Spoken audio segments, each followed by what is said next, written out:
擺2湯匙嘅生油呢，擺落隻鑊嗰度，跟住擺啲蠔油落去爆香佢，再落啲生抽啊、老抽啊，擺埋落去煮，再加埋啲水同埋糖將佢煮滾。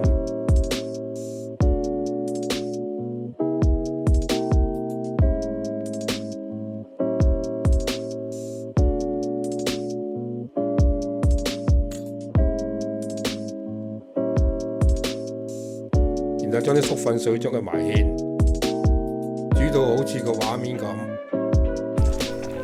將佢攤凍備用。攞磅叉燒出嚟切片，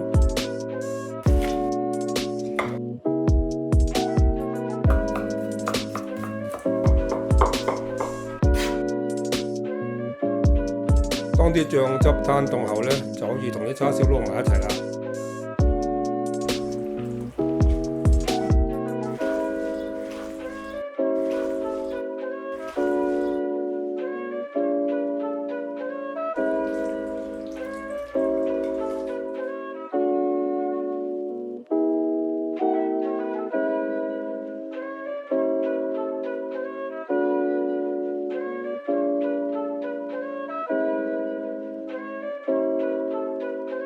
將啲麵粉、吉士粉、發粉、梳打粉過咗篩先，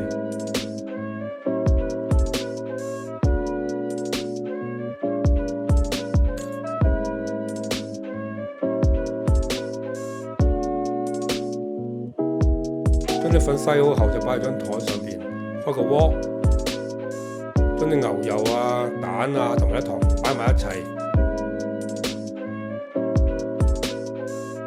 將佢搓溶佢，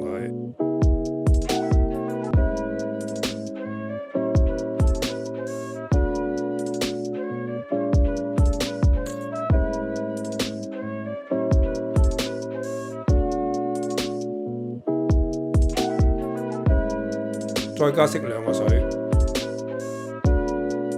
將佢搓勻，將旁邊嘅粉同埋啲溶漿將佢撈埋一齊，再搓好佢。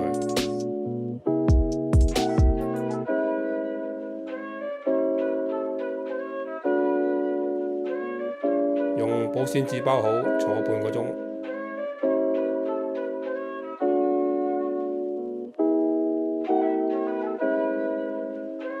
拎佢出嚟呢，切開一半，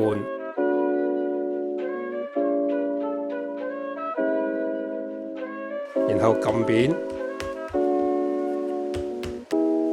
將佢碌薄佢。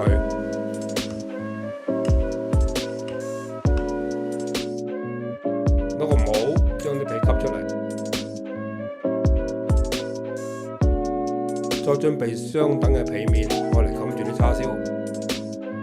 將吸好個皮落多少少粉，吸落個天級裏邊，再沿住天級嘅杯形慢慢褪上去，將啲叉燒擺入個皮膜裏面，然後將塊皮面擺上去，將佢攣埋。跟住反轉個天級，將佢燉出嚟。如果落得粉少嘅話呢，就好難起出嚟㗎啦。跟住打開隻蛋黃，將佢搽啲蛋黃落去。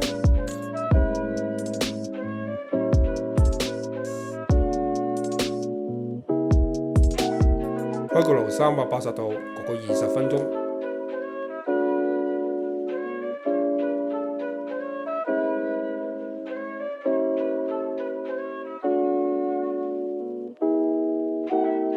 脆口嘅叉燒酥，你一定要試啊！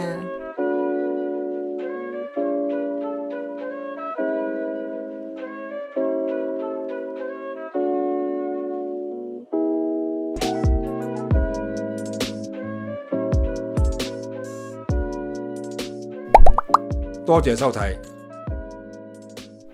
請 subscribe。